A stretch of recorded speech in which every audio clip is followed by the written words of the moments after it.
The Galactic Academy told human cadet Rin Keller to forge a blade from their advanced materials vault. 800 alloys, plasma-forged steel, crystallized carbon lattices, technologies that could cut through starship hulls.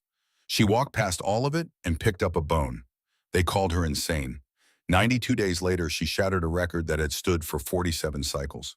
This is how one human girl proved that sometimes the oldest tools are the deadliest. My name is Kyle Thor. I've been teaching advanced blade crafting at the Kareth Military Academy for 47 cycles now. That's about 62 of your Earth years, give or take. Long enough to think I'd seen everything.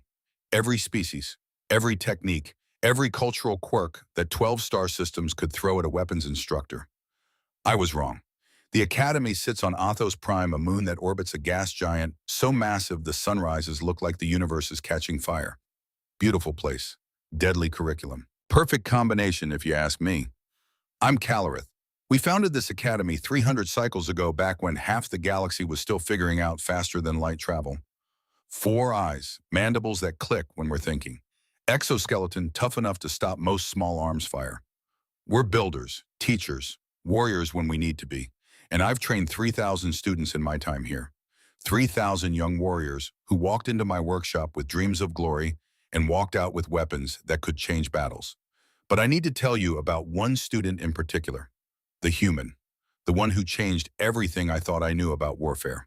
The semester started like any other. First day of class, 63 students filed into my workshop, their scales and fur and feathers gleaming under the harsh industrial lights. I recognized most of the species. Kalareth, obviously. That's us.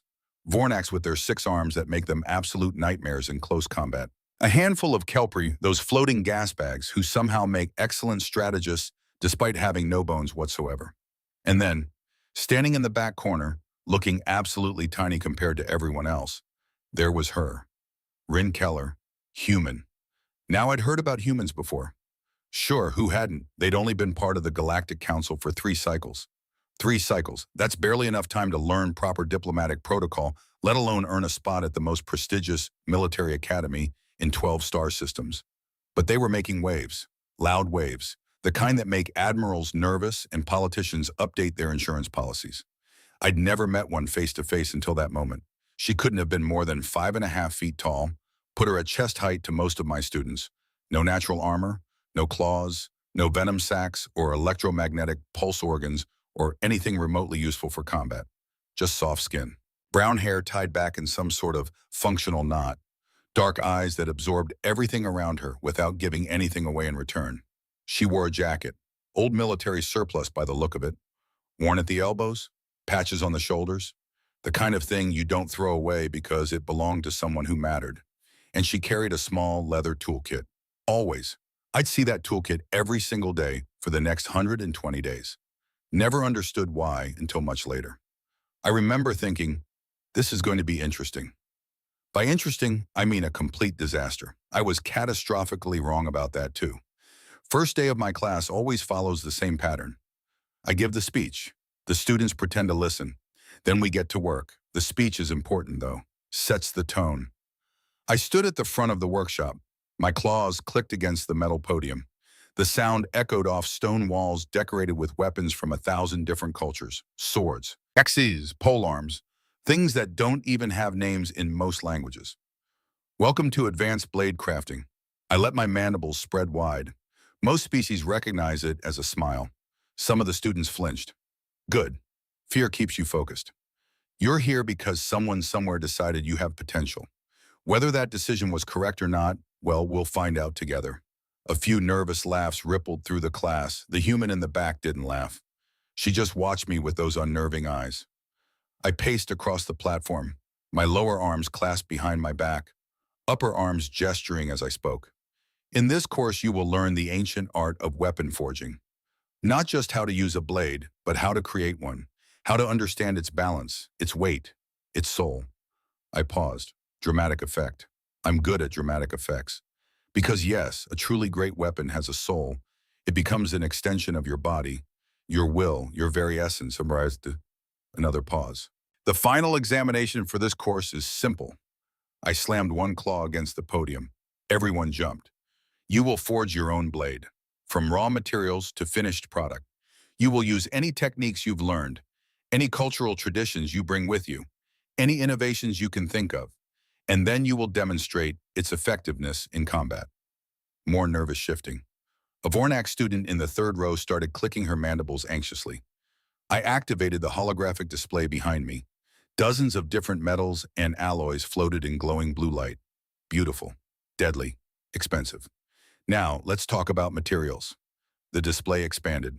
Hundreds of options appeared, each one rotating slowly, showing molecular structure, tensile strength, heat resistance. Throughout history, warriors have used whatever materials their planets provided. Iron, steel, titanium, durasteel, crystallized carbon lattices, plasma-fused alloys. The list goes on and on. Napkin I gestured toward the far wall, where the vault door gleamed like a promise. In this academy, you have access to our materials vault. It contains samples from 800 worlds. 800 metals that can cut through starship armor, alloys that never dull, composites that weigh less than air but stop projectiles dead. My four eyes scanned the class, looking for understanding, for excitement, for fear. Choose wisely, because your choice of material will determine everything about how your blade performs. That's when she raised her hand. The human just lifted one small hand into the air, like she was asking permission to use the bathroom. I stopped mid-sentence, genuinely confused. In 47 cycles of teaching, I could count on one claw the number of times a student had interrupted my first day speech. Yes, my voice was sharper than it needed to be. Sir, her voice was calm, surprisingly calm for someone surrounded by beings who could literally tear her apart without breaking a sweat. What if we want to use materials that aren't in the vault? I blinked at her, all four eyes, one after another. I just explained that the vault contains materials from 800 worlds. What exactly do you think is missing? Oh, I don't think anything is missing, sir. She smiled. There was something about that smile that made my scales itch. I was just wondering if we're allowed to use, other things, if we find them. Other things, I repeated it slowly, trying to understand. Yes, sir, other things. I stared at her for a long moment, trying to figure out if this was some sort of human joke I wasn't equipped to understand. The other students were staring too, some confused, some amused, some already writing her off as the weird one who wouldn't make it past week 3. Finally, I just waved one claw dismissively. As long as your material can actually be forged into a functional blade, I don't care what you use. Students have used some very unconventional materials over the cycles. One Kelpie even made a sword out of compressed gas. I clicked my mandibles in what passes for a chuckle among my people. It was absolutely useless in combat, but points for creativity. She nodded, still smiling that strange smile. Thank you, sir. I should have known right then, should have recognized the warning signs. But hindsight is always clearer than foresight, as they say. I continued the lecture, talked about heat treatment, edge geometry, balance points, all the foundational knowledge they'd need. But part of my mind kept circling back to that human in the back row. Other things she'd said. What other thing? The next few hours proceeded normally. Well, as normally as anything proceeds at a military academy, where half the students can breathe fire and the other half have toxic blood. I demonstrated basic forging techniques. The students took notes, asked questions, practiced on scrap materials until their technique improved from absolute garbage to merely terrible. Ron participated in everything. She wasn't the strongest student, obviously. Her arms were laughably weak compared to even the smallest Calorith. When she tried to swing the practice hammer, it looked like watching a child attempt to chop wood. But she paid attention. She listened. She watched the demonstrations with an intensity that honestly made me a little uncomfortable. Most students watch with their eyes, take notes, nod along. This human watched like she was memorizing every molecular bond, every angle of the hammer, every spark that flew from heated metal. After class, the students filtered out, chatting, comparing notes, already forming the social hierarchies that would define the next 4 months. The human was one of the last to leave. She stopped at the vault door, stood there for a solid minute, just staring at it. Then she turned and walked away. Didn't even go inside. Strange. By the third day, patterns were emerging. The Vornak student Vixara was her name, had positioned herself as the class prodigy. 6 arms gave her incredible dexterity. She could work 3 tools simultaneously. Shape metal like it was clay. Her techniques were flawless, textbook perfect, and she knew it. "Did you see my edge work today?" she said loudly to a group of admirers. Her voice carried across the entire workshop. Cale Thor said it was the best he'd seen from a first-week student in 10 cycles. I had said that, it was true, but the way she said it, the way she looked toward the back of the room where Rin was quietly organizing her tools, that wasn't pride, that was superiority. Vexra approached Rin's workstation, all 6 arms crossed in a posture that screamed dominance. "So, human." Rin looked up, calm, neutral expression. "Vexara, I've been meaning to ask, your species has been in space for what, 3 cycles?" "About that, yes. 3 cycles." Vexara's laugh was like breaking glass. "My people were building starships when yours were still figuring out the wheel. And you think you belong here at the most prestigious military academy in the galaxy?" The workshop went quiet. Everyone watching now, I should have intervened, probably, but I wanted to see how the human would handle it, Philip. Rin set down her tools. Carefully, precisely, everything aligned. "I think," she said quietly, "that potential isn't measured by how long you've been doing something. It's measured by what you do with the time that you have." "Philosophy," Vexera snorted. "How quaint. Let me know how that works out when we're being graded on actual skill." She walked away. Her admirers followed, laughing. Rin went back to organizing her tools. But I saw her hands. They were shaking. Just slightly. Not from fear. From anger. Good, I thought. Anger is fuel, if you know how to use it. By the end of the first week, something became clear. Rin wasn't using the materials vault. Every other student had been in and out a dozen times, examining samples, running tests, making preliminary choices. The human hadn't entered once. Instead, she was spending time in the biological sciences wing. Now that struck me as odd. The biosciences building was on the complete opposite side of campus from the forge workshops. There was literally no reason for a blade crafting student to be over there. But I started hearing reports. Rin Keller checking out books on xenobiology. Rin Keller requesting access to the anatomy labs. Rin Keller asking very specific questions about skeletal structures across different species. I found her one evening after class. She was cleaning her workstation. Everything in perfect order. Everything aligned, military training. Had to be. "Rin." She looked up. No surprise. Like she'd known I was there the whole time. "Sir, I've been hearing that you spend quite a bit of time in the biosciences wing." "Yes, sir." "Mind if I ask why?" "Research, sir." "Research for what exactly?" She looked up, and there was that smile again. "For my blade, sir." I felt one of my mandibles twitch. "Your blade is a weapons project, not a biology project." "I know, sir, but I like to understand what I'm working with." "The materials vault has complete molecular analyses of every substance in storage. Whatever you choose, you'll understand it perfectly." "I appreciate that, sir." She went back to organizing. "But I'm not using anything from the vault." There it was. Confirmation. I crossed my upper arms over my thorax, lower arms resting on my hips. It's an intimidating posture, or at least it usually is. Rin just kept cleaning. "You're aware," I said slowly, "that the final examination requires a functional blade, not an art project, not a biology experiment, a weapon that can actually be used in combat." "Yes, sir, I'm very aware." "And you're confident that whatever mysterious material you're planning to use will meet those requirements?" "Extremely confident, sir." I wanted to push harder, to demand that she tell me what she was planning, but technically she hadn't broken any rules. I had said students could use whatever materials they wanted, as long as they could forge them into a functional blade, and I pride myself on being a fair instructor. You set the parameters, you stick to them, so I just grunted and walked away, telling myself that whatever the human was planning, it would probably fail during the forging process, and she'd have to start over with something sensible. I was catastrophically wrong about that. Day 15, halfway through the second week. I was reviewing security footage from the lower valleys. Standard procedure. We monitor the area because it's technically restricted. Dangerous wildlife, unstable terrain. Students aren't supposed to go down there without authorization. And there she was, Rin Keller, walking through terrain that had killed 3 Caloreth explorers 2 cycles ago. Alone, carrying rope, climbing gear, and what looked like a portable scanner. I watched her navigate around crevasses that could swallow a transport vehicle. Avoid territorial markers from predators that hunt in packs. moved with a precision that suggested she'd done this before. She stopped at a clearing and knelt next to something large.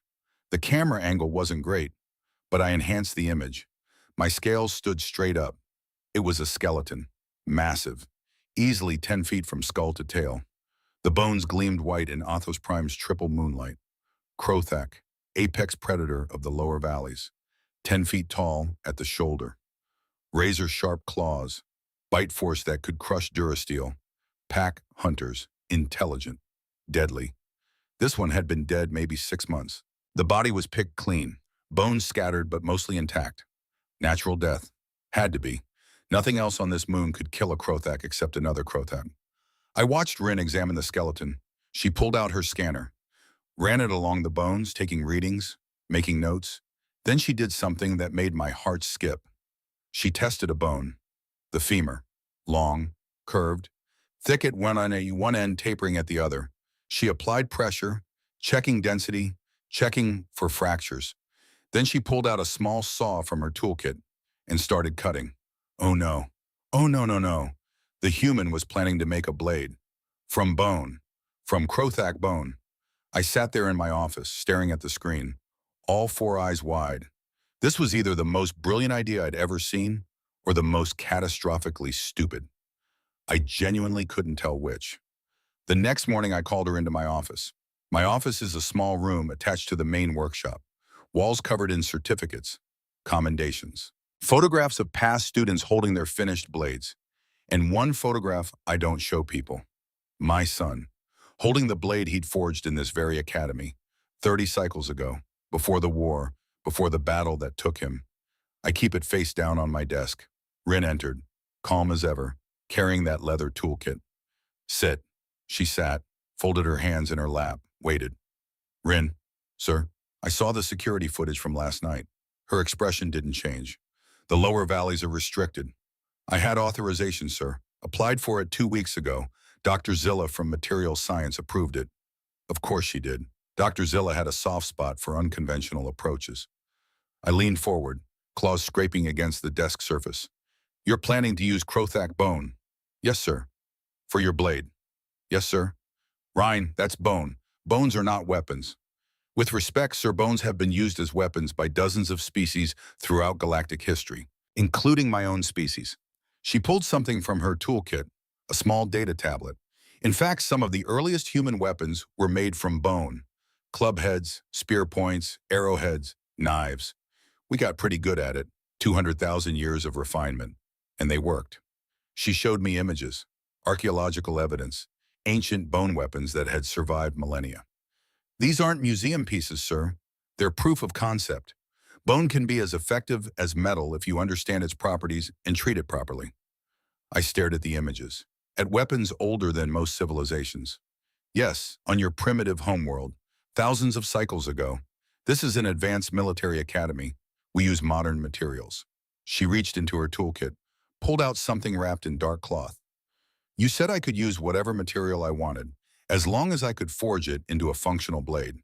She unwrapped the cloth, and I felt every scale on my body stand straight up. It was beautiful. The bone had already been cleaned, treated, polished until it gleamed under the office lights like liquid moonlight. The natural curve of the femur was visible, wicked, forward-leaning, screaming danger. It was approximately 2 feet long, thick at one end, tapering to a point at the other. These were your exact words, sir. Her voice was still calm, but there was steel under it now, not metal steel, the metaphorical kind. I have recordings of the lecture if you'd like to verify. I opened my mouth, closed it, opened it again. My mandibles fluttered in agitation. She was right, technically, completely, frustratingly right. Fine. What else could I say? But bone is organic material, it's brittle, it will shatter under combat stress. You're going to fail the practical demonstration even if you manage to shape it into something blade-like. Maybe. She wrapped the bone back up, carefully, like it was precious. Or maybe I know something about bone that you don't. And what exactly would that be? She stood, smiled. That would be telling, sir. Where's the fun in that? She headed for the door, paused at the threshold, looked back at me. 120 days, sir. I'll have a functional blade, I promise. Then she was gone. leaving me sitting in my office, staring at the space where she'd been, wondering what in the name of all the stars I'd gotten myself into. But that wasn't the strangest part. The strangest part came 3 days later. Dr. Zilla contacted me, asked if we could meet. We've known each other 40 cycles, worked together on dozens of projects, published 3 papers on advanced materials synthesis. She's never asked for a private meeting. We met in her lab, surrounded by equipment that could analyze materials down to the subatomic level. K.L. Thor. Her 3 eyes were brighter than usual, excited. I need to show you something. She pulled up a holographic display. Molecular structure. Dense. Complex. Beautiful. What am I looking at? A Krothak bone, specifically a sample that Rin Keller left in my lab 3 days ago. She asked you to analyze it. No, she left it, like she knew I'd be curious. Dr. Zilla zoomed in on the structure. Look at this, the cortical layer, the outer shell. It's incredibly dense. Calcium-based, yes, but the crystalline structure is unlike anything I've seen in organic material. It's compressed, aligned, almost like it was engineered. Evolution is a pretty good engineer. Yes, but look at the trabecular layer, the inner structure. She zoomed in further. It's porous, flexible, but not weak. The matrix is designed to absorb impact, distribute force, prevent catastrophic failure. Bone does that naturally. Not like this. Her eyes were practically glowing now. K.L. Thor, if someone could treat this material properly, enhance the strengths, eliminate the weaknesses, the result would be... She trailed off, searching for words.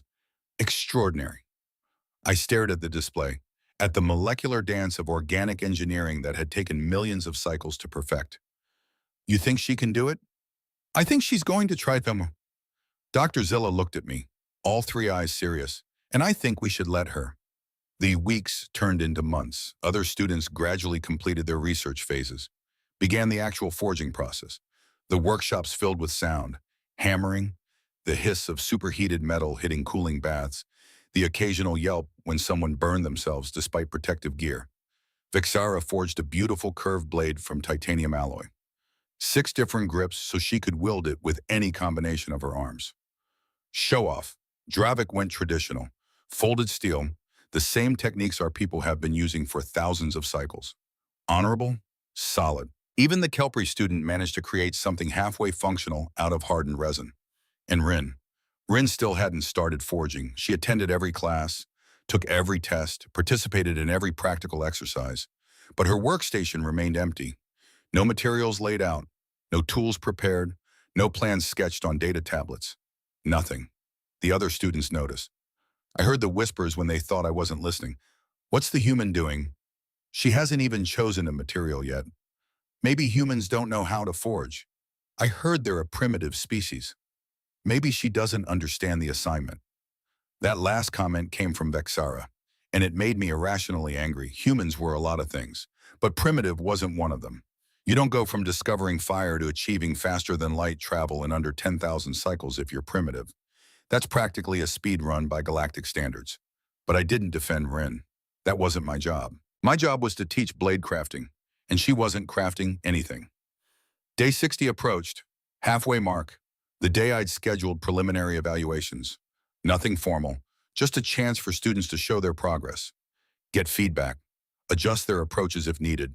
20 students had volunteered to demonstrate. Vexara was first. Of course she was. She walked to the testing station, 6 arms holding her titanium blade like it was an extension of her body. K.L. Thor, I'd like to perform a preliminary strength test. Proceed. We use standardized targets for testing, synthetic flesh, aluminum alloy, and for advanced students, steel.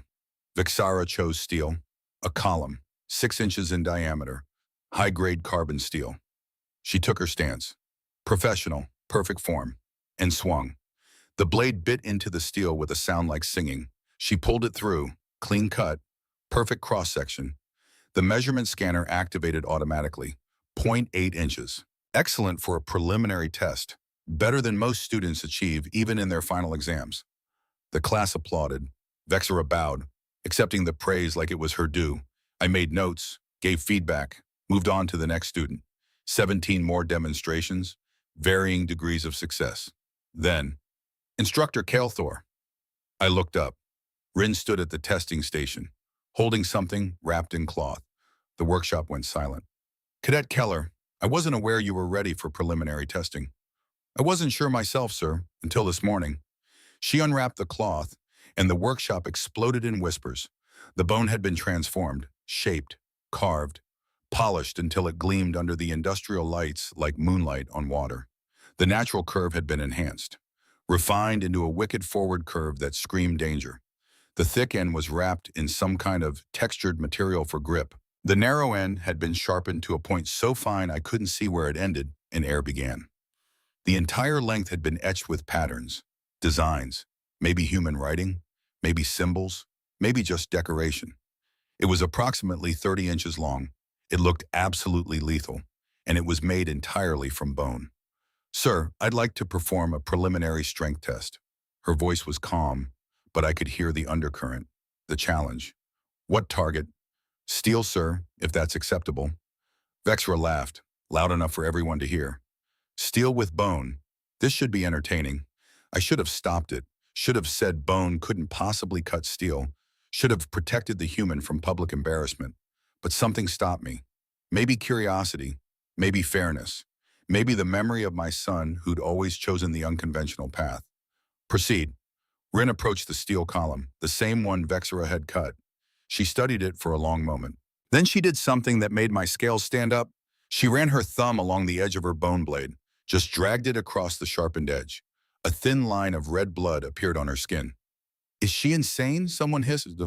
But I understood. She was making a point, showing us that her blade was sharp enough to cut her own flesh without any pressure at all, that the edge was not just functional, but perfect. Then she turned to the steel column, adjusted her stance, and swung. The impact rang out like a bell, sharp, clear, beautiful in its violence. Rin stepped back. I activated the measurement scanners. The number flashed on the display, 1.2 inches. The workshop went absolutely silent. 1.2 inches. 4/10 better than Vexara's titanium blade. 4/10 better than the best preliminary result I'd seen in 10 cycles. With a weapon made from bone. I stared at the readouts, at the molecular analysis that was flooding across my screen, at the impossible numbers that said this shouldn't exist. And I realized, the human hadn't just forged a blade, she'd reinvented the very concept of what a blade could be. The silence lasted maybe 3 seconds. Then the workshop exploded. Students crowded around the display screens, pointing at the numbers, arguing, disbelieving. Vexara's titanium blade had cut 0.8 inches. Excellent work. Record-worthy for a preliminary test. Rin's bone blade had cut 1.2, 50% deeper, with a material that shouldn't have been able to cut steel at all. Impossible, Vexara said. Her voice was flat, shocked. That's impossible. Bone is organic, it's weak, it's effective. Rin's voice was quiet, but it cut through the noise like that blade had cut through steel. She wrapped the weapon back in its cloth, carefully, like it was something precious. Thank you for your time, sir. She walked back to her station, set the blade down, started cleaning her workspace with that same methodical precision, like nothing extraordinary had just happened. I stood there, all 4 eyes fixed on the molecular readouts still scrolling across my screen. The bone had been treated. That much was obvious. Chemical baths, heat cycles, pressure treatments. But it wasn't the treatments themselves that made the blade extraordinary. It was how she'd applied them. Bone isn't uniform. It has different densities in different areas. The outer cortical layer is hard and dense. The inner trabecular layer is porous and flexible. Most people trying to make a weapon from bone would treat the whole thing uniformly. Hope for the best. Rin hadn't done that, somehow. Through what must have been weeks of painstaking work, she'd treated each layer differently. She'd hardened the cortical bone to the point where it matched ceramic composites in durability. She'd compressed the trabecular layer, eliminated weak points while maintaining just enough flexibility to prevent catastrophic shattering under impact. And she'd done something to the molecular structure. Some kind of polymer infusion that turned the entire blade into a hybrid material, part organic, part synthetic, entirely deadly. This wasn't just weapon forging. This was materials engineering at a level that would make most doctorate programs weep with envy. Sir, Dr. Zilla's voice came through my comm unit. Private channel. Did you see? I saw. The human, I know, so. A pause. Then Dr. Zilla's laugh, delighted, amazed. She's reinvented metallurgy using biology. Yes, that's exactly what she did. I looked across the workshop, at Rin, still calmly organizing her tools, at Vixara staring at her own titanium blade like it had suddenly become inadequate, at the other students whispering, calculating, realizing that the playing field had just shifted in ways none of them had anticipated. Kale Thor, Dr. Zilla said, the council is going to want to see this. My scales went cold. I know. The Academy Council. 5 administrators who oversaw curriculum, standards, tradition. They valued order, predictability, results that fit within expected parameters. Rin's bone blade fit none of those things. The summons came 2 days later. Formal, official, delivered by messenger drone. Cadet Ryan Keller and instructor Kyle Thor are requested to appear before the Academy Council. Subject unconventional materials usage in advanced blade crafting course. Time 900 hours, day 62. Requested. That was council speak for mandatory. I found Rin in the library, surrounded by books on materials science, molecular engineering, biological structures. They want to see us. She looked up, no surprise on her face. When tomorrow morning? What do they want? I clicked my mandibles, frustrated. To question your methods, to determine if bone qualifies as an acceptable material, to protect their precious tradition. And if they decide it doesn't qualify, then you'll be required to choose something from the vault.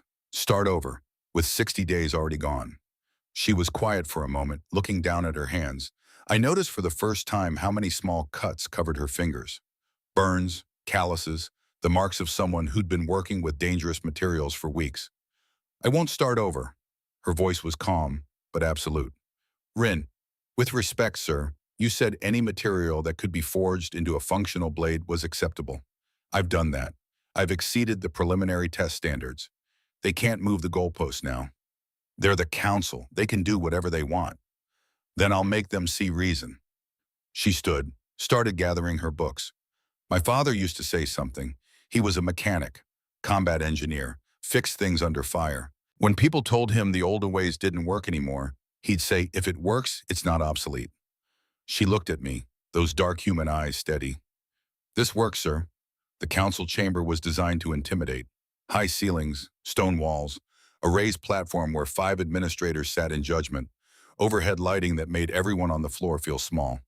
Rin and I stood in the center, under that light. The council looked down at us. Chairman Veltok spoke first. His voice echoed off the stone. Cadet Keller, we've reviewed the preliminary test results from instructor Kelthor's class. Yes, sir. Your performance was unexpected. Thank you, sir. That wasn't a compliment. Silence. Veltok leaned forward. His scales caught the light, made him look carved from metal. This academy has standards, traditions. We teach advanced metallurgy, not primitive crafts. With respect, sir, there's nothing primitive about what I've created. You made a weapon from bone. I made a weapon that outperformed titanium alloy in standardized testing. Murmurs from the council. Veltok's eyes narrowed. The spirit of this course is to work with modern materials, to push the boundaries of what's possible with current technology. I did push boundaries, sir, just not the ones you expected. You deliberately circumvented the intent. I followed the stated rules exactly. Rin's voice was respectful, but firm. Instructor Kyle Thor said any material that could be forged into a functional blade was acceptable. He placed no restrictions on the type of material, organic or synthetic, ancient or modern. The only requirement was functionality. She reached into her toolkit, pulled out a data pad. I have the lecture recording. Would the council like to review it? Veltok's mandibles clicked in irritation. That won't be necessary. Then with respect, sir, I've broken no rules. I've met all requirements. And I've produced results that exceed preliminary test standards. One of the other council members spoke up. Administrator Kesserol, materials specialist. The concerned cadet is that your success may be anomalous. One good test result doesn't prove the weapon is combat viable. Then test me again. Rin's response was immediate, confident. Set whatever standards you want. I'll meet them. The council exchanged looks. Veltok leaned back. Very well. If you're so confident in your bone weapon, we'll give you the opportunity to prove it. He pulled up a holographic display. A combat drone appeared, rotating slowly. In 30 days, you will face a standard training drone in combat demonstration. Expert level difficulty, armed with regulation practice blade. 30 days. That wasn't standard. Final exams were still 60 days away. They were accelerating her timeline, putting pressure on her. If you win, Veltok continued, your bone blade will be accepted as a valid project. You may continue to the final examination. And if I lose, you will be required to choose a material from the vault. Start over, and we will implement a new policy restricting organic materials in future courses. The trap was clear. Win and she proved herself. Lose and she destroyed the opportunity for anyone else to try what she tried. The weight of that settled on her shoulders. Visible. Heavy. But Rin didn't flinch. I understand, sir. I accept your terms. Dismissed.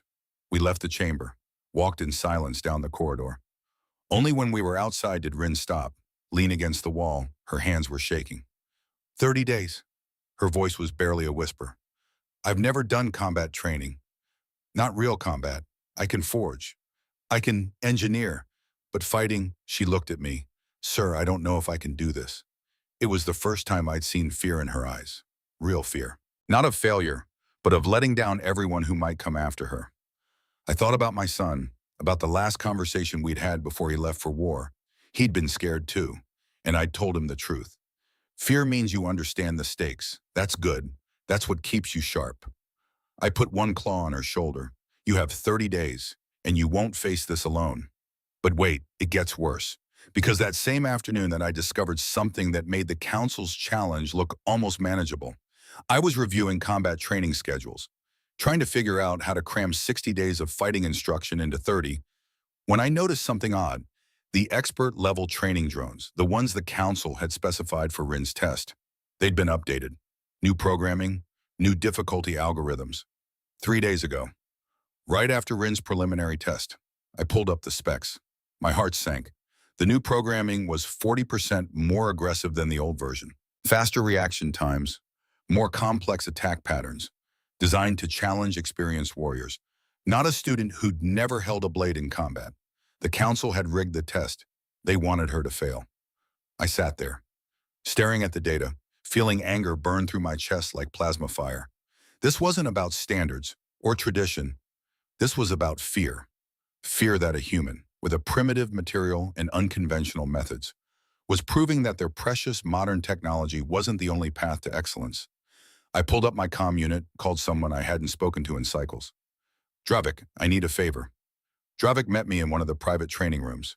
He was Kalareth, like me, traditional, honorable, and one of the best blade fighters I'd ever taught. Instructor, his voice was respectful but curious. You said it was urgent. It is. I need you to train someone.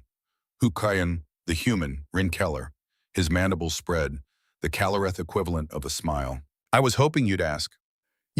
Everyone's talking about her bone blade, about the preliminary test, about the Council trying to shut her down. He set down his own weapon. Folded steel, beautiful craftsmanship. My people used bone weapons 10,000 cycles ago, before we discovered metallurgy, before we reached the stars. It's not primitive, instructor. It's primal.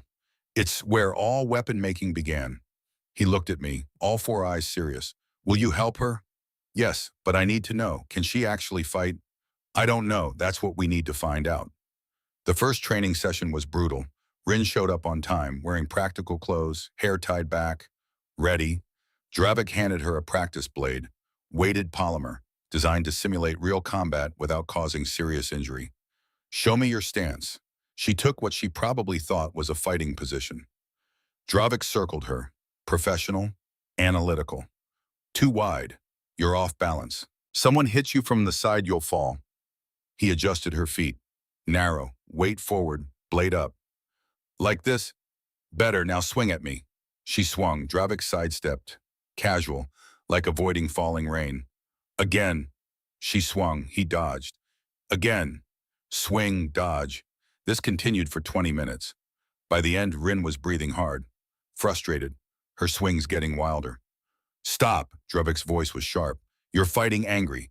Angry means sloppy. Sloppy means dead. I can't hit you. Of course not. I've been training for 15 cycles. You've been training for 20 minutes. He handed her a water container. Sit, rest. We need to talk about what you're actually trying to accomplish, Audra. They sat, Rin gulping water. Dravik calm, patient. You're thinking like a human. I am human. Yes, and that's your advantage. But you're trying to fight like a Vornax or a Calorith. Big swings, power strikes. That's not going to work. Why not? Because you're not built for it. Look at you. He gestured at her frame, small, light, compared to most species. You weigh maybe 100 pounds. The drone you're going to fight 300. You try to match power with power, you'll lose. Then what do I do? Dravik smiled. You do what your species has always done. You adapt. You improvise. You use what you have. He stood, demonstrated. Speed, precision, your blade is curved, forward weighted. It's designed for slashing, not chopping. He moved through a series of strikes. Fluid, graceful, nothing like the heavy power strikes Rin had been attempting. You don't try to overpower the drone. You cut it, fast. Multiple strikes, use that curve. Let the blade do the work. Understanding dawned in Rin's eyes, like a scalpel, not a hammer. Exactly. The training continued every day, 4 hours, sometimes more. Dravik was patient, methodical, breaking down every movement into components Rin could learn. Footwork, balance, timing, how to read an opponent's weight shift, how to anticipate attacks, how to create openings. Slowly, day by day. Rhine improved, her stance became stable, her strikes more controlled. She started seeing patterns in Dravik's movements, started countering, started landing hits. By day 73, she could hold her own for almost a minute before Dravik would disarm her. Progress, but not enough. The combat demonstration was in 19 days, and then something happened that changed everything. Day 75, training session, evening. Rin was working through strike combinations, Dravik observing, calling corrections. She came in for a diagonal slash, committed too hard, lost balance. Dravik swept her legs, standard defensive move. Rin fell, tried to catch herself. Her bone blade hit the training post. Hard. The sound was wrong. Not the usual ring of practice weapons striking wood. This was sharper, higher, like breaking glass. Everyone froze. Rin got up, looked at her blade, and went pale. There was a crack, visible, running from the base of the blade up through the center, maybe 8 inches long. Not catastrophic. The weapon wasn't broken, but it was damaged, compromised. Rin just stood there, staring at it. Then she did something I didn't expect. She laughed. Not the good kind of laugh, the kind that comes when you're so far past stressed that your brain doesn't know what else to do. 17 days. Her voice was hollow. I have 17 days until the combat demonstration, and my blade just cracked. She looked at Dravik, at me. I don't have time to start over. I used most of my bone stock on the first blade. What I have left is smaller pieces, inferior quality. The laugh died. I'm finished. She sat down, right there on the training room floor. Set the cracked blade across her knees. Dravik looked at me, concerned. I didn't know what to say. Because she was right, there wasn't enough time to forge a new blade from scratch. Not one that would meet the standards she'd already set. The preliminary test had raised expectations, raised stakes. A lesser blade wouldn't just fail the combat test, it would prove the council right. Rin sat there for maybe 10 minutes. We let her. Sometimes people need time to process disaster. Then she stood up. I need to see Dr. Zilla. Dr. Zilla's lab at night looked like something from a dream. Equipment humming, holographic displays casting blue light across metal surfaces. The smell of ozone and possibility. Rin walked in holding the cracked blade. Dr. Zilla looked up, saw the damage. Oh no. Yeah. Rin set the blade on the analysis table. Can you look at it? Tell me if there's any way to repair it. Dr. Zilla activated the molecular scanners. Light played across the bone, penetrating, revealing. The crack showed up on the holographic display, a fault line running through the material structure. It follows the grain structure. Dr. Zilla zoomed in.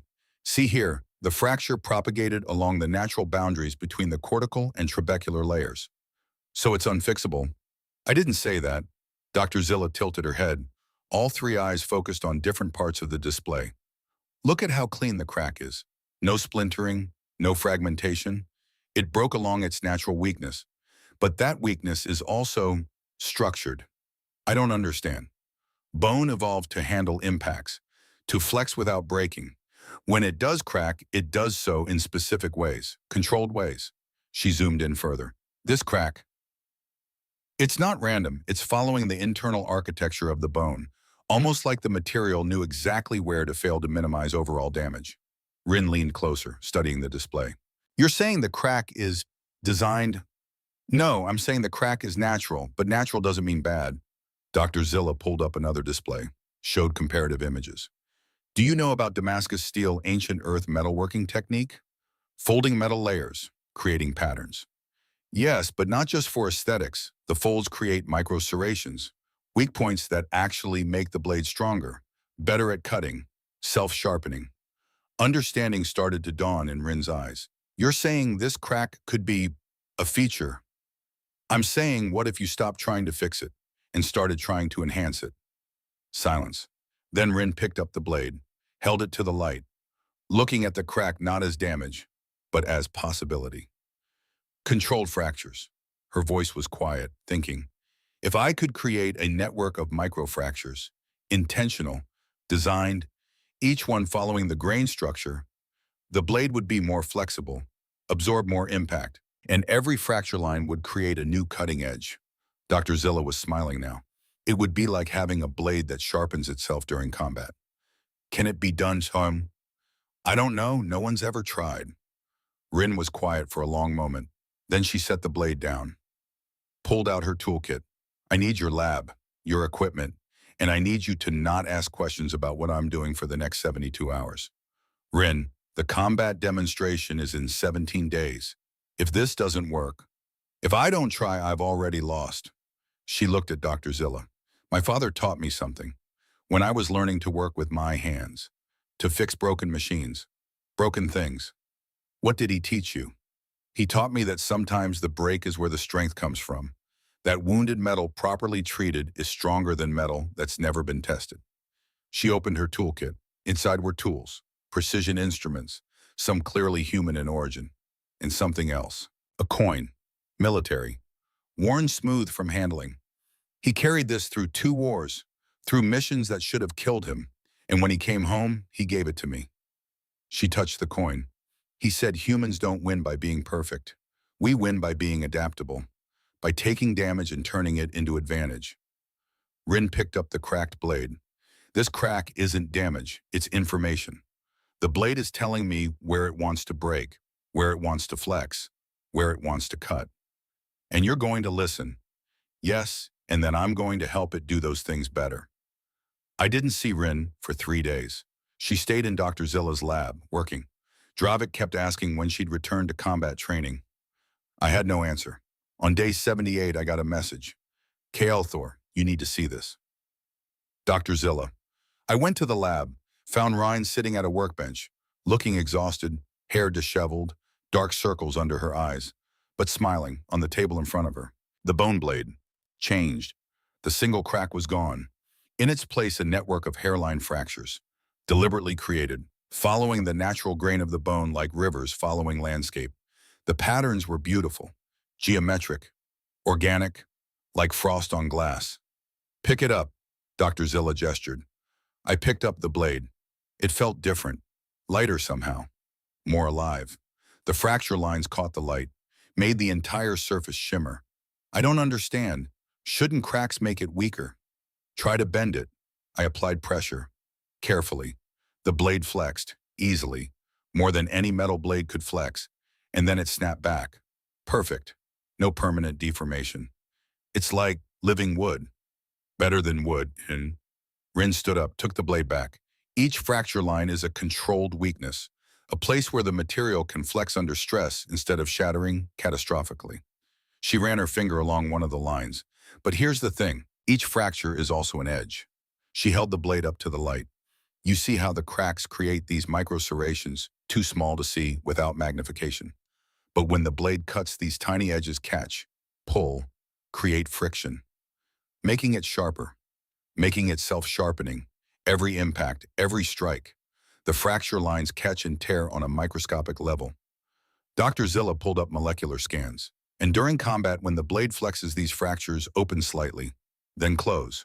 The movement actually clears debris, keeps the edges clean. It's alive. The words came out before I could stop them. Rin smiled. Not alive, but responsive. Adaptive. Like bone is supposed to be. She wrapped the blade carefully. I have 14 days until the combat demonstration. Dravik's been patient. I need to get back to training. Rin, she looked at me. What you've done here. This isn't just weapon making. This is innovation. It's necessity, sir. The council wants me to fail. I'm just refusing to cooperate. The next 14 days were a blur.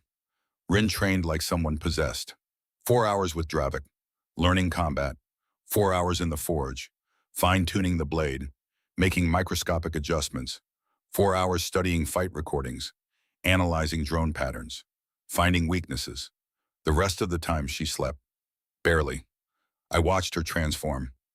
The tentative student from day one was gone. In her place, someone focused, driven, dangerous. On day 91, Dravik pulled me aside after training. She's ready. You're sure? No, but she's as ready as she can be in the time we had. He paused. The drone is going to be faster. Stronger. More experienced. I know. If she tries to match it, move for move, she'll lose. Then what does she need to do? Dravik smiled. She needs to do what humans do, improvise, adapt, win by being unpredictable. You think she can? I think she's going to surprise everyone. He looked toward the training room where Rin was cooling down, stretching, preparing, including herself. Day 92, combat demonstration day. The arena was filling up, not just students and instructors this time. Word had spread about the human, about the bone blade, about the council trying to shut down her project. Military observers, civilian visitors, representatives from other academies. Everyone wanted to see if the impossible could happen twice. I stood in the instructor box, looking down at the arena floor. The combat drone waited in standby mode, silent, menacing. A humanoid shape of metal and programming designed to test warriors. Expert level. The setting that challenges experienced fighters. And Ryan was walking out to face it, alone, carrying a weapon made from bone that she'd designed, forged, broken, and rebuilt in 92 days. The crowd went silent as she entered. She looked small down there, fragile, human, but she walked with confidence. Head up, shoulders back. She held her bone blade loosely in one hand. The fracture patterns caught the arena lights, made the weapon shimmer like something from another world. Rin stopped in the center of the arena, looked up at me in the instructor box, and nodded. Ready. I activated my communicator. Cadet Keller, you have requested combat demonstration to prove weapon viability. Do you wish to proceed? Yes, sir. Her voice was steady. Understood. You will face a standard training drone, expert level difficulty, armed with regulation practice blade. You must demonstrate that your weapon can be effectively used in actual combat conditions. I understand, sir. The demonstration will continue until the drone registers defeat, or until you are unable to continue. There is no time limit, no restrictions on tactics. I paused. Do you have any questions? No, sir. Then prepare yourself. I signaled the technician. The combat drone hummed to life. Its optical sensors glowed blue, scanning Ren, calculating her threat level, running thousands of combat scenarios. It drew its practice blade, polymer, dense, weighted to simulate real weapons, and took a fighting stance. Professional, perfect, textbook. Rin rolled her shoulders, adjusted her grip on the bone blade, and waited. The drone moved first. It always does. But what happened next? What happened next changed everything.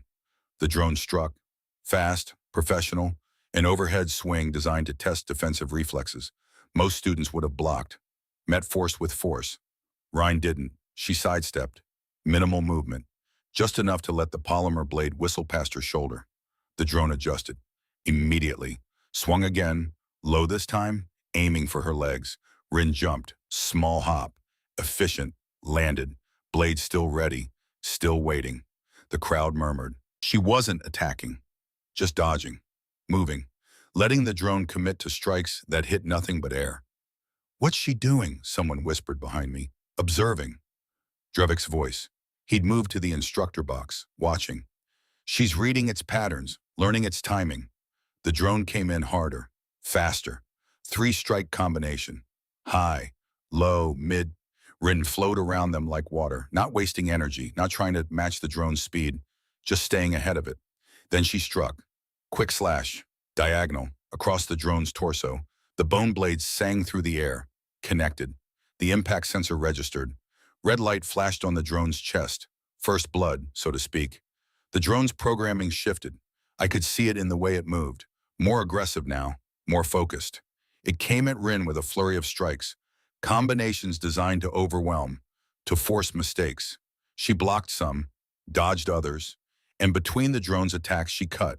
Small strikes, fast, using the blade's natural curve, slashing instead of stabbing. Scalpel, not hammer, just like Dravik had taught her. Red lights appeared across the drone's body, shoulders, arms, legs, accumulating damage. But the drone was landing hits too. The polymer blade caught Rin's shoulder, her thigh, her ribs. Impact sensors in her training gear flashed yellow.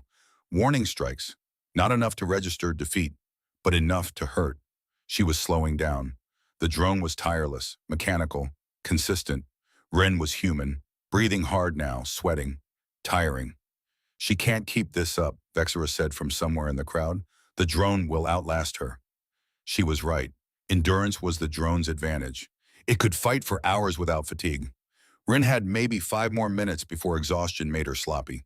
The drone seemed to sense this, pressed harder, faster combinations, less recovery time between strikes, forcing Rin to react, to defend, to give ground. She was being pushed back across the arena floor, step by step, losing position. The crowd was silent now, watching, waiting for the inevitable, for the moment when fatigue would slow her reflexes just enough, when the drone would land the critical hit that would end the demonstration. That would prove the council right. That bone couldn't compete with modern materials. That tradition was just a word for obsolete. Then Rin did something unexpected. She stopped retreating, planted her feet, set her stance, and when the drone came in for another combination, she didn't dodge. She blocked. Hard. Bone blade meeting polymer blade. The impact rang out like a bell, and then the sound changed. That sharp crystalline crack. Everyone heard it. The drone froze. Mid-strike. Programming recognizing something outside normal parameters. Rin stepped back, looked at her blade. The fracture lines, the ones she'd deliberately created, they'd opened, visible now, spreading across the bone surface like lightning frozen in time. The crowd gasped. The blade looked broken, shattered. "She's done," someone said. But Rin was smiling. That same smile she'd given me on the first day of class. The one that said she knew something no one else did. She lifted the blade, held it to the light. The fracture lines gleamed, each one a hairline gap in the material.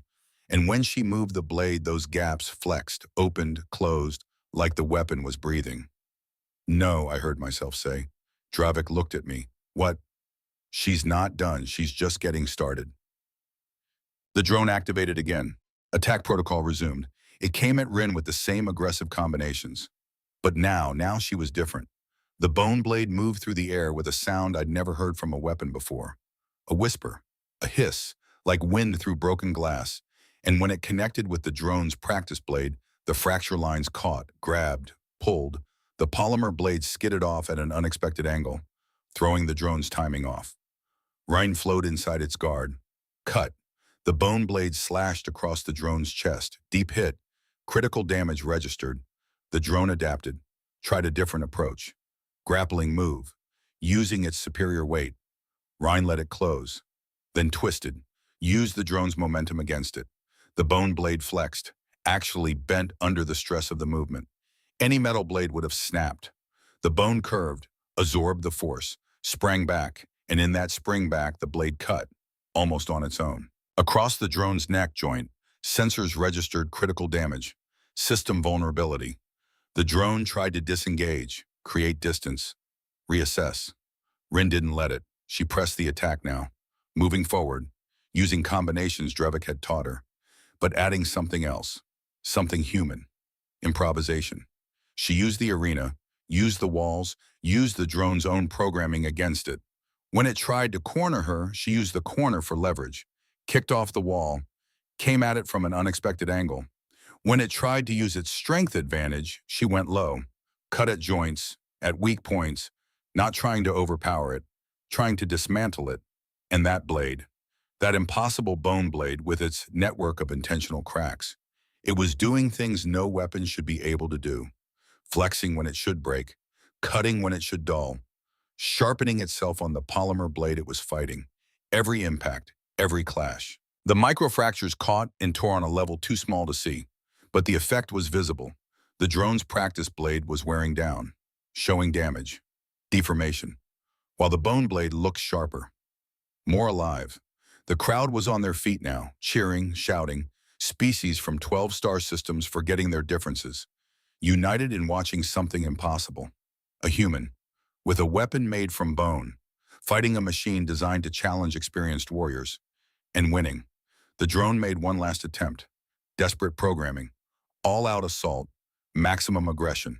No defense, just offense. It came at Rin with everything it had, and she met it. Not with force, but with precision. She sidestepped the first strike, parried the second, ducked under the third, and then, when the drone overextended, committed too hard to an attack. She struck. One clean slash, diagonal, from shoulder to hip. The bone blade cut through the drone's torso sensor array. Critical damage, system failure. The drone froze, motors whining, trying to continue. Then slowly, mechanically, it lowered its blade and knelt. The universal sign of defeat. The arena exploded, sound like a physical force, cheering, shouting, species making noises of approval in languages I didn't recognize. Rin stood there, breathing hard, sweating, exhausted, but victorious. She looked up at the instructor box, at me, and I realized I was standing, all four hands gripping the railing. My mandibles spread so wide it hurt. Pride, pure pride. Not just in her skill, but in her courage, her innovation, her refusal to accept limitations. I activated my communicator. Combat demonstration complete. Cadet Keller has successfully proven weapon viability in live combat conditions. My voice echoed across the arena. However, the crowd quieted, curious. The examination is not complete. Per Academy standards, we must also conduct cutting tests to ensure the weapon maintains effectiveness across multiple challenge types. This was it, the final hurdle, the test that would either cement her success or reveal unexpected weakness. Cadet Keller, prepare for standard cutting examination. The technicians rolled out the testing equipment. 3 targets, standard protocol, synthetic flesh dummy, aluminum column, Durasteel plate. The same tests every student faced. The same tests Vexera had dominated in her final examination earlier that day. Vexera, who'd cut 1.6 inches into Durasteel with her perfect titanium blade, setting a new personal record, earning standing ovation. Ryan approached the first target, the synthetic flesh dummy. She was tired, visibly.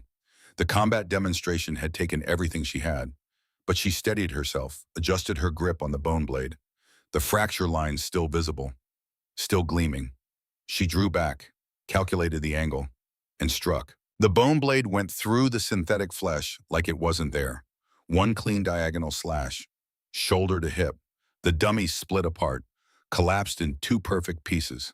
The crowd murmured approval, but that was expected. Synthetic flesh was the easy test.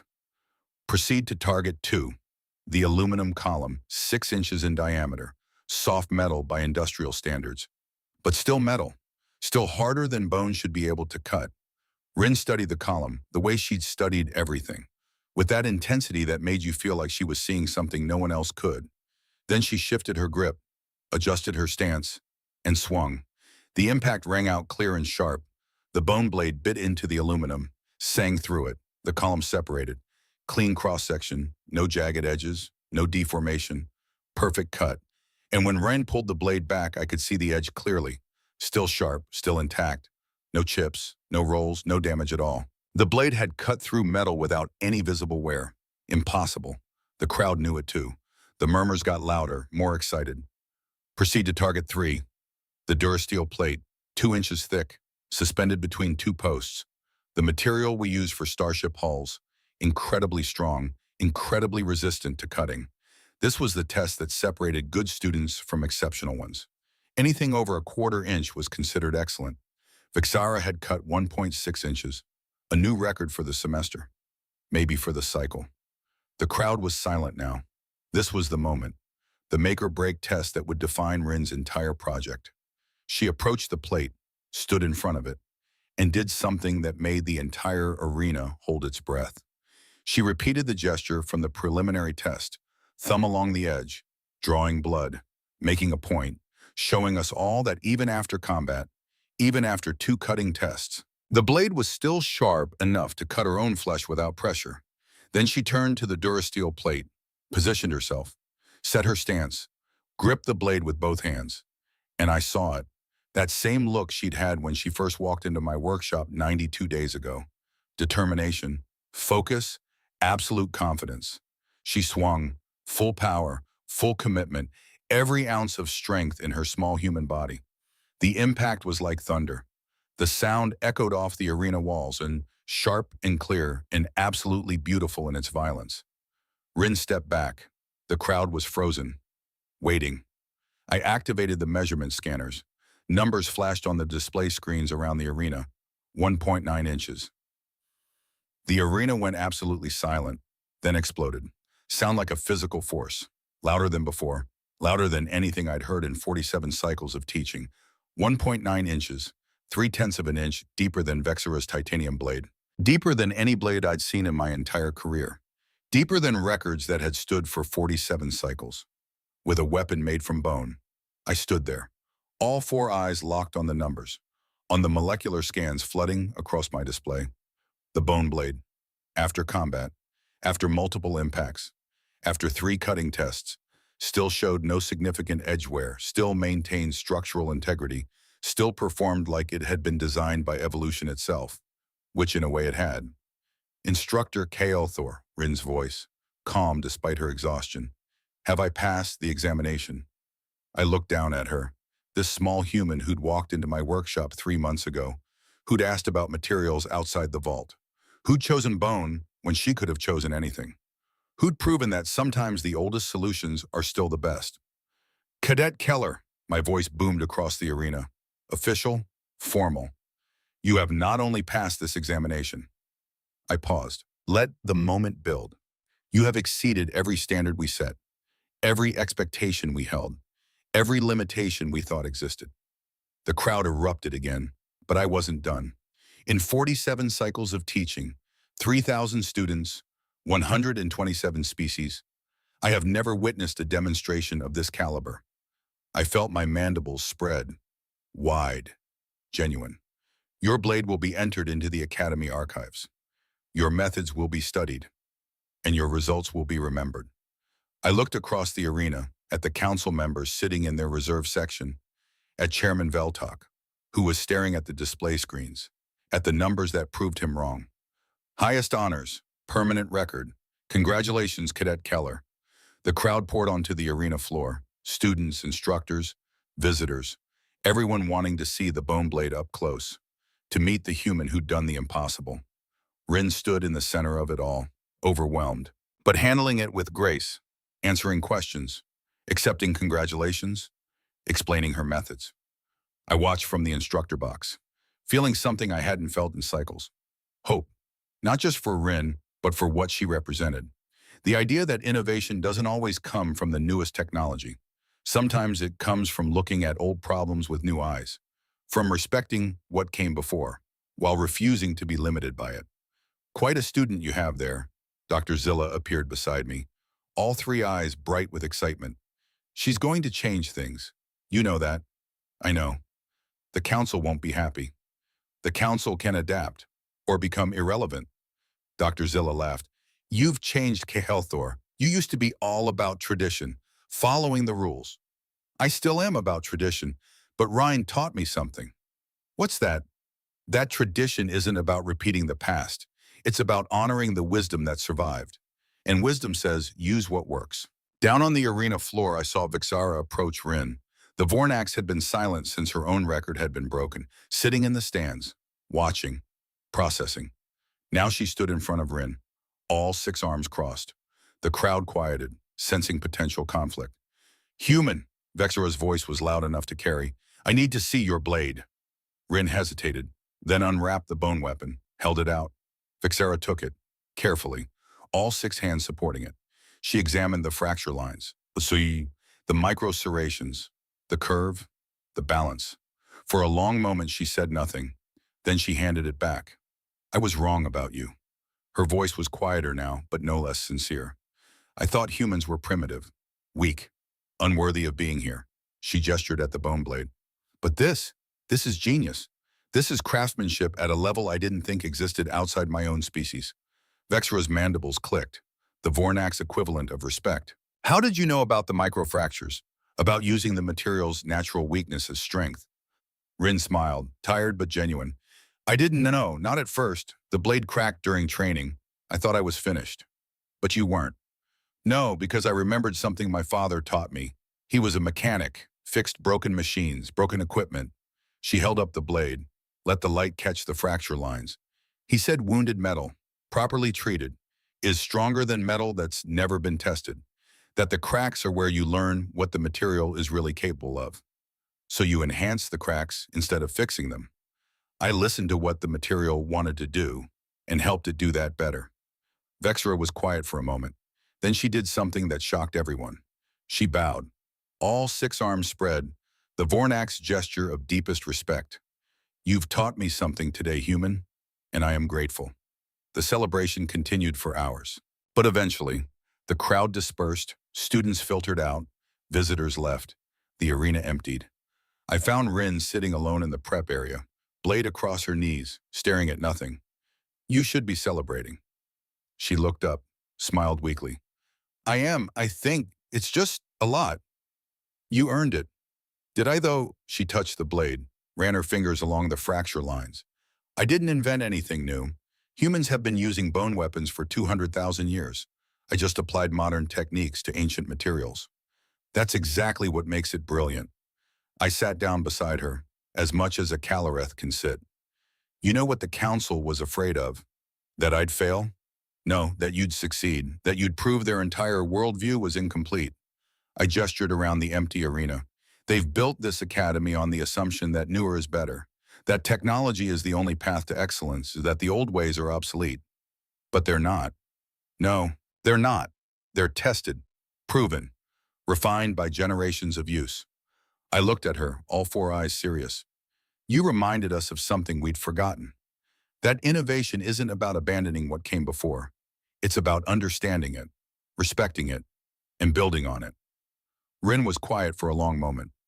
My father would have liked this place, this academy. He was military, Marine Corps, combat engineer. He believed in doing things right. No shortcuts, no excuses. She pulled out that coin from her toolkit, the one I'd seen before. He gave me this before his last deployment, said it was for luck. Did it work? For me, yes. For him, she didn't finish, didn't need to. He would be proud of you. Her eyes got bright, wet. You think, I know, I felt my voice crack. Because watching you these past 92 days, the dedication, the courage, the refusal to quit even when everything said you should, that's what every father hopes for. Rin looked at me, understanding in her eyes. We sat in silence for a while. Then she stood, wrapped her blade carefully. Thank you for believing in me, even when you didn't want to. I never stopped believing in you. I just stopped believing things could change. And now I stood, spread my mandibles, real smile. Now I think humans are going to make sure the rest of us keep up. The news spread fast. By the next day, the story was on every academy feed across 12 star systems. Human student breaks 47 cycle record, using bone. The military reached out within hours, wanted to study Rin's methods, see if bone treatment could be viable for special operations, low-resource missions. Engineering firms contacted Dr. Zilla before the sun set, wanted to license the polymer infusion technique. Other academies requested curriculum updates that same week. The Academy Council held an emergency meeting. I was summoned, along with Dr. Zilla and Rin. We stood in that same intimidating chamber, under that same harsh light, but this time was different. Chairman Veltok looked tired, older somehow. Cadet Keller, Instructor Kaelthor, Dr. Zilla, his voice lacked its usual authority. The council has deliberated regarding the recent developments in the advanced blade crafting course. He pulled up a holographic display, official documentation. Effective immediately, the academy curriculum will be updated to include instruction on organic materials, biological engineering, and unconventional approaches to weapon design. Silence. Rin looked at me, shocked. I was shocked too. Veltalk continued. Furthermore, the materials vault will be supplemented with biological samples, properly preserved, from species across the galaxy. He looked directly at Rin. You were right, and we were wrong. Tradition is not the same as limitation, and innovation can come from any source. He actually bowed, slight but genuine. The council apologizes for our resistance to new ideas. Rin stepped forward. Sir, with respect, I wasn't trying to prove anyone wrong. I was just trying to prove something right. And what was that? That the old ways still have value, that what our ancestors learned through generations of experience, that knowledge is still relevant. She smiled. You don't have to choose between tradition and innovation. You can honor both. 1 year later, I stood in my workshop, first day of a new semester. 63 students filed in, eager, nervous, excited, more diverse than ever before. Word about the curriculum changes had spread, attracted different kinds of applicants, students interested in biology, in unconventional approaches, in proving their own species' traditional methods still had value. I spotted 5 humans in the group, more than ever before, and standing at the front, not as a student, but as a teaching assistant, Rin Keller. She graduated with highest honors, been offered positions at military research facilities, engineering firms, other academies. She'd turned them all down, asked if she could stay, help teach, share what she'd learned. How could I say no, and started my speech, the one I'd given for 47 cycles. Welcome to Advanced Blade Crafting. You're here because someone somewhere decided you have potential. The usual opening, but then I added something new. In this course, you will learn ancient arts and modern techniques. You will explore materials from our vault, which now contains samples from 800 worlds, including biological materials. I paused. Let that sink in. Last year, a student made a blade from bone. It was one of the finest weapons I've ever seen. It broke records, changed minds, and proved that the old ways still matter. I looked at Rin. She smiled. So don't limit yourselves to obvious choices. Look around. Think creatively. Find something that speaks to who you are, where you come from. I slammed my claw on the podium. Then make it deadly. After class, students swarmed around Rin, asking questions, wanting to see the bone blade, asking about her methods. She handled it with patience, grace, sharing what she'd learned without arrogance, teaching. One student hung back. Young Calorith, traditional family, conservative values. She approached Rin hesitantly. Excuse me, Instructor Keller. Rin smiled. Just Rin is fine. I'm still learning too. I wanted to ask about your blade, the bone one. What about it? My grandmother, she's a craftswoman, makes traditional Calorith tools, using methods that are thousands of cycles old. The student pulled out a small wrapped bundle. She sent this with me, said if I found the right teacher, someone who understood old ways, I should ask them about it. She unwrapped the bundle. Inside was a piece of chitin, harvested from some kind of insect. Huge. The piece was easily a foot long, curved, naturally sharp at one edge. Rin took it, examined it carefully. This is beautiful. Where did she get it? Our homeworld. There are creatures, giant beetles. Their shells are incredibly strong. My people used them for armor, for weapons, before we discovered metal.